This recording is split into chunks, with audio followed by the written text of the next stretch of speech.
एक बार एक व्यक्ति बिना बताए काम पर नहीं गया तो उसके मालिक ने सोचा कि इसकी सैलरी बढ़ा दी जाए तो यह बिना बताए छुट्टी नहीं करेगा और काम भी लगन से करेगा। और फिर उस व्यक्ति को बिना बताए उसकी सैलरी बढ़ा दी गई। अगली बार जब उसे सैलरी ज्यादा मिली तो वह कुछ नहीं बोला और उसने चुपचाप वो पैसे रख लिए और कुछ ही महीनों बाद उसने फिर से बिना बताए छुट्टी मार ली। मालिक को यह देख बहुत गुस्सा आया और वह सोचने लगा, इसकी सैलरी बढ़ाने का क्या फायदा हुआ, ये तो सुधरने वाला ही नहीं।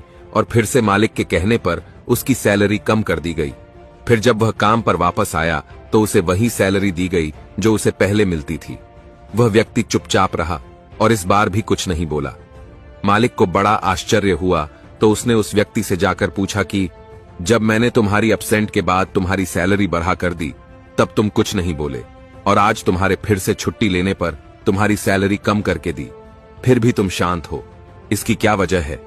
उस व्यक्ति ने जवाब दिया, जब मैंने पहली छुट्टी करी थी तब मेरे घर एक बच्चा पैदा हुआ था और आपने मेरी सैलरी बढ़ा कर दी तो मैंने समझा कि ऊपर वाले ने बच्चे की बेहतर परवरिश का हिस्सा भेज दिया है।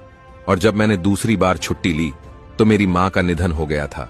उसके बाद आपने मेरी सैलरी कम कर दी तो मैंने मान लिया कि मेरी मां अपने हिस्से का अपने साथ लेकर चली गई।